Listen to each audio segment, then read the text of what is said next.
was actually made. Yeah, we'll look into that. And now let's turn to Russia, because Russia says that if Donald Trump and Vladimir Putin are ready to mend fences, it would improve relations between the U.S. and Russia.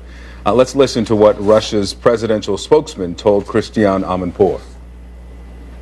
If our two leaders, the current Russia's leader, President Putin, and President-elect Trump are wise enough to have a political will to talk to each other and to try to solve problems not by confronting each other, not by using, let's say, language of sanctions or other illogic things, hurting both sides, then we'll really have a chance to at least to talk and to try to solve the problems being constructive. Then we'll have a hope at least, because what we have currently is a very lousy relationship.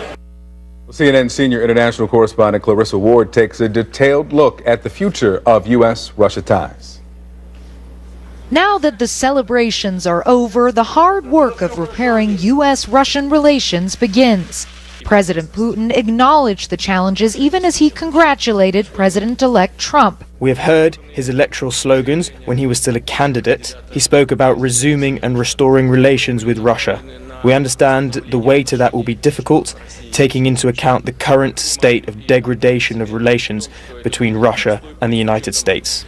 Tensions between the two countries have skyrocketed in recent years, with profound disagreements over Russia's aggression in Ukraine and Syria, NATO expansion, and most recently, alleged Russian hacking of Democratic Party emails.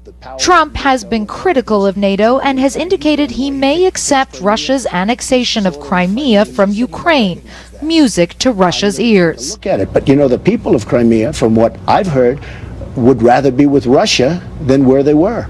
He has also refused to finger Russia for the email hacks, has suggested working with them in Syria in the fight against ISIS, and has spoken positively about President Putin. The big question here in Russia is whether U.S. sanctions, which have crippled the economy, will be dropped.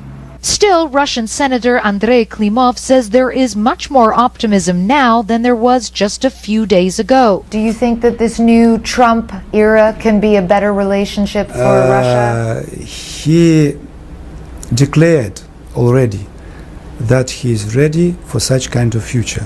Who knows what's happened in reality, but I do hope that we have a chance now.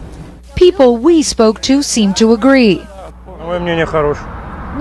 Why do you think he'll be good? I think he will be good, this man tells us, because he's been a businessman a long time and had a lot of success. The relationship between the U.S. and Russia depends on this president. Of course it's very important. Everybody was watching these elections, but time will tell, as they say. And people here will be watching his first moves closely. Clarissa Ward, CNN, Moscow.